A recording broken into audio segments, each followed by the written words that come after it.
दोस्तों, क्या आपको पता है कि यूएस इंस्टीट्यूट ऑफ मेडिसिन के एक रिपोर्ट के मुताबिक अमेरिका में हर साल 7,000 से भी ज़्यादा मौतें सिर्फ और सिर्फ डॉक्टर्स की खराब हैंडराइटिंग और मेडिकेशन एरर की वजह से होता है।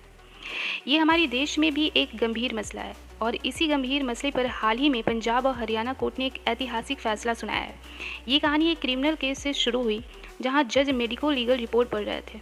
उस रिपोर्ट की हैंडराइटिंग इतनी ख़राब थी कि जज को एक भी शब्द समझ में नहीं आया और ये चीज़ उन्हें सोचने पे मजबूर कर दिया कि ये एलिजिबल राइटिंग, जो कि ना पढ़ने योग्य राइटिंग है, लोगों की जान के लिए कितना खतरनाक हो सकता है। कोर्ट ने कहा है कि लेजिबल मेडिकल प्रिस्क्रिप्शन भी राइट टू हेल्थ का हिस्सा है, जो कि आर्टिकल 21 के तहत राइट टू लाइफ के अंडर आता है। कोर्ट ने ये निर्देश दिया है कि जब तक डिजिटलाइज्ड और टाइप प्रिस्क्रिप्शन पूरी तरीके से लागू नहीं हो जाता है, सभी डॉक्टर्स को अपनी प्रिस्क्रिप्शन कैपिटल लेटर्स में लिखनी होगी। सरकार को अगले 2 साल में सभी जगह कंप्यूटराइज्ड और टाइप्ड प्रिस्क्रिप्शन लागू करना होगा।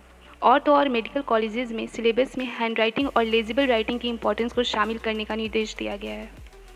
लेकिन दोस्तों, कभी आपने ये सोचा है कि इतने पढ़े लिखे डॉक्टर्स की हैंडराइटिंग इतनी ख़राब क्यों हो जाती है? दरअसल इसके पीछे कुछ प्रैक्टिकल और साइकोलॉजिकल रीज़न है।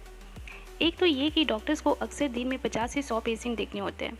हर एक पेशेंट को 2-3 मिनट में चेक करके दवाई लिखनी पड़ती है। इसी टाइम प्रेशर में लिखने की स्पीड बढ़ जाती है और लेजिबिलिटी कम हो जाता है।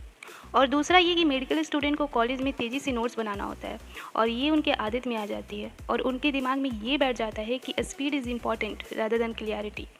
एक केमिस्ट ही हैं जो डॉक्टर्स की हैंडराइटिंग को पढ़ पाते हैं, वरना ये हमारे और आपके बस की बात तो है नहीं। डॉक्टर ड्रग के नाम के कुछ अक्षर ही लिखते हैं और वो समझ जाते हैं कौन सी दवाई देनी है।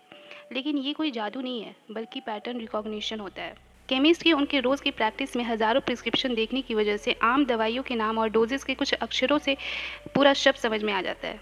लेकिन ये तरीका बहुत खतरनाक है, क्योंकि अगर डॉक्टर ने कोई नए तरीके की दवाई या अनकॉमन दवाई लिखी तो गलती होने के चांस बढ़ जाते हैं।